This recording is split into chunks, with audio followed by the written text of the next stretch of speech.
যারা হয়তো একসময় আওয়ামী লীগ করতেন কিন্তু আগেই আওয়ামী লীগ থেকে সরে গেছেন তারা আসতে পারবে না কেন?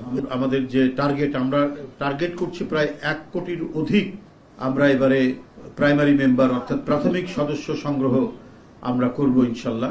আজকে একটি বিশেষ বিষয় নিয়ে দলের পক্ষ থেকে একটি কমিটি, যে কমিটিটি গঠন করা হয়েছিল, কমিটিটি হচ্ছে যে প্রাথমিক সদস্য নবায়নের জন্য এই কার্যক্রম পরিচালনার জন্য একটি কমিটি। আমাকে আহ্বায়ক এবং আমাদের রশিদুজ্জামান মিল্লাত সাবেক এমপি এবং দলের কোষাধ্যক্ষ এবং আরও এখানে যারা উপস্থিত রয়েছেন প্রত্যেকেই সদস্য, এদের সমন্বয়ে কমিটির বৈঠকটি ছিল। আজকে আমরা কিছু গুরুত্বপূর্ণ বিষয়ে এখানে আলাপ আলোচনা করেছি এবং সিদ্ধান্ত গ্রহণ করেছি।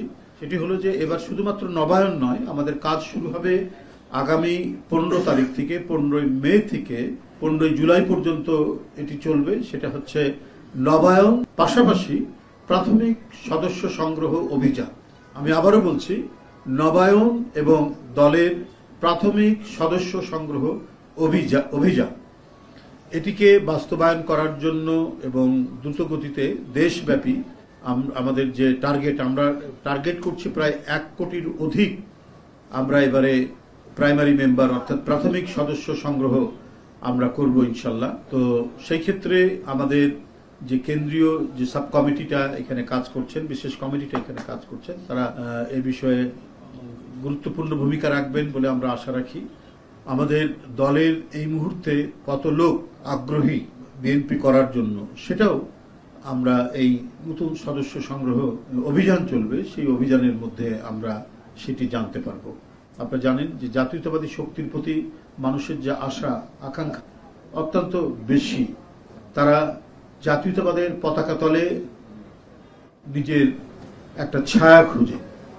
স্বৈরাচারী আমলে অনেকেই দলের মেম্বার হওয়ার চেষ্টা করেও ভয় পেত যে আমি মেম্বার হওয়ার পর আমার বাসায় পুলিশ হানা দেয় কিনা, রাত্রে তার বাড়ি রেড করে কিনা, গ্রেপ্তার করে নিয়ে যায় কিনা, এরকম অনেকেই হয়েছে। আপনার কর্মকর্তা ছিলেন সরকারের অথবা গুরুত্বপূর্ণ কোনো চাকুরিতে তিনি ছিলেন, এই সমস্ত ব্যক্তিরা বা কোনো গভর্নমেন্ট কলেজের প্রিন্সিপাল, তিনি এই দলীয় কার্যালয়ে এসছেন মেম্বার হওয়ার জন্য। তা আমি বলেছি তার পরের দিন আসুন, কিন্তু ভয় আর তা আসতে পারেনি। তারপরের দিন হয়তো রাস্তার মধ্যেই গোয়েন্দা সংস্থার তো আপনার গলিতে গলিতে গলিতে গলিতে মাইক্রোবাস নিয়ে অপেক্ষা করতো, ফলো করতে কারা ঢুকছে কারা বেরোচ্ছে।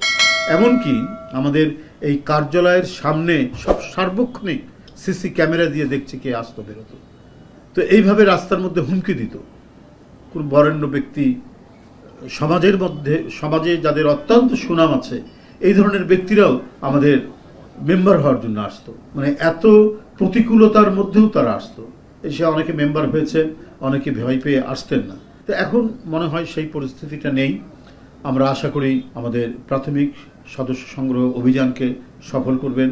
যে বিভিন্ন বিভাগীয় যে শহর, সেখানে আমরা খুব বড় করে জাঁকজমক করে না হলেও আমরা একটা উদ্বোধনী অনুষ্ঠান করার চেষ্টা করব এবং উদ্বোধনী অনুষ্ঠানের মধ্যে দিয়ে সেখানে কাজ শুরু হবে।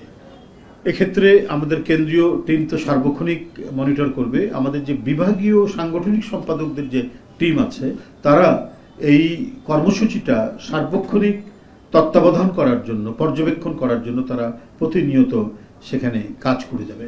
এই ক্ষেত্রে সমাজের সর্বক্ষেত্রের মানুষ যারা বিএনপিকে পছন্দ করে, যারা বিএনপি মনা, যারা জাতীয়তাবাদী চিন্তা চেতনা লালন করে, তারা আগ্রহী হয়ে এই দলের সদস্য হবেন, এটা আমরা প্রত্যেকেই প্রত্যাশা করি। কেউ দীর্ঘদিন রাজনীতি করেনি অথবা আওয়ামী লীগের আমলেও যারা হয়তো একসময় আওয়ামী লীগ করতেন কিন্তু আওয়ামী লীগের এই দুঃশাসন, আওয়ামী লীগের বর্বরচিত কর্মকাণ্ড, লুটপাট, টাকা পাচার এটাকে পছন্দ করেনি, মানে যারা করেনি এই ধরনের মানুষ, তারা আগেই আওয়ামী লীগ থেকে সরে গেছেন, তারা আসতে পারবে না কেন? এছাড়াও আমরা চাচ্ছি যে সমাজে যারা ফ্রেশ মানুষ, একজন ভদ্রলোক হয়তো রিটায়ার্ড করেছেন, তিনি অন্তরে লালন করেন, একজন শিক্ষক হতে পারেন, একজন গভর্নমেন্ট অফিসার হতে পারেন, একজন ব্যাংকার হতে পারেন, একজন এনজিও কর্মী কর্মকর্তা হতে পারেন, সেটা একজন কৃষক হতে পারেন, একজন শ্রমিক হতে পারেন। এরা এখানে এই ক্ষেত্রে কোনো ক্রাইটেরিয়া নাই তিনি আমাদের যে আদর্শ সেটা বিশ্বাস করেন কিনা। আমরা যে প্রাইমারি মেম্বারের জন্য যে রসিদ দেই 20 টাকা দিয়ে যে রসিদটা পূরণ করতে হয়, এর সাথে এবারে থাকবে যেটা বললেন পদ্ধতিটা, এবারের পদ্ধতিটা একটা আবেদনপত্র থাকবে। এটা আমাদের কনস্টিটিউশন, আমাদের গঠনতন্ত্রে আছে। এটা কোনো দোসররা এলাকায় সন্ত্রাসী করেছে, জমি দখল করেছে, টাকা পাচার করেছে, তারা তো নানাভাবেই ঢুকে পড়ার চেষ্টা করবে। সেটাকে তাতে খুব শক্তভাবে তাদেরকে এড়িয়ে যেয়ে একবারে ফ্রেশ মানুষ, সমাজের যাদের সুনাম আছে, এলাকার মধ্যে সবাই যাদেরকে ভদ্রলোক বলে জানে, এরা যাতে আমাদের সদস্য হতে যাতে কোনো ধরনের বাধা না পায়, আমরা সেটাই টার্গেট করব। ধন্যবাদ।